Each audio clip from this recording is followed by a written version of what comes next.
ஐயா, நீங்க எங்கிருந்து வர்றீங்க? நான் பல்லாவரத்துலேருந்து வரேன். 131 தர்கா ரோடு அதில் இருக்கு. ஒரு இப்போ தான் எனக்கு கால் முட்டி முட்டி வலி இருந்தது. முட்டி வலி இருந்தாலும் நான் எது இருந்தாலும் இங்கே தான் வருவேன். நம்ம டாக்டரு அந்த காலத்திலே தெரியும். ஒரு 8 வருஷத்துக்கு முன்னே என்ன ட்ரீட்மெண்ட் பண்ணியிருக்கேன்னாக்கா, அவர் என் கையே மொத்தமாக இதாகிடுச்சு, அடிபட்டு பெரிய இது இருந்ததுனால எனக்கு நல்லா பண்ணி கொடுத்தாரு. இப்போ கூட அதெல்லாம் கெட்டு அப்படியே அதில் இருந்தும் அவர் எனக்கு ரொம்ப ஃப்ரெண்டுன்னு மாத்திரம் இல்லை, அவரை மாதிரி ஒரு டாக்டர் இனி பிறந்து வரணும். அந்த மாதிரி இருக்குது. ஆனால் அவர் எல்லாத்துக்குமே இல்லை. அதுவும் இல்லை, இந்த ஆஸ்பத்திரியே எல்லாருக்கும் தெரியும்.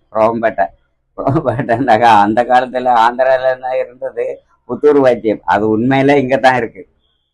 அதில் எல்லாருக்குமே தெரியும் குரோம்பேட்டை. நான் தான் நிறைய பேரை அனுப்பி வச்சிருக்கேன். ஏதாவது இருந்தால் கூட போங்க, நம்ம டாக்டர் அங்கே இருக்கிறாரு, குரோம்பேட்டை இருக்குது, அங்கே போய் காட்டினா எல்லாம் சரியாகுங்க. நிறைய பேர் வந்தாங்க.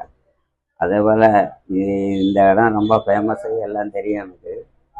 இருந்தாலும் என்னதான் இருந்தாலும் நம்ம இங்கிலீஷ் மருந்தா கூட எப்போவுமே இதுதான் நல்லது எல்லாத்துக்கும். ஆனால் வேரோட போயிடும், இல்லை அடியோட போயிடும் எதுவுமே. ஆயுர்வேதம்ன்றால அப்படித்தான்.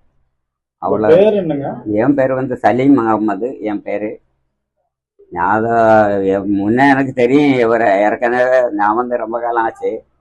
இருந்தாலும் அந்த ஒரு ஆக்சிடென்ட்ல இருந்து அவர் எனக்கு நல்லா கேட்டார். காய்ச்சல் கையக்க நல்லா இருக்காங்க.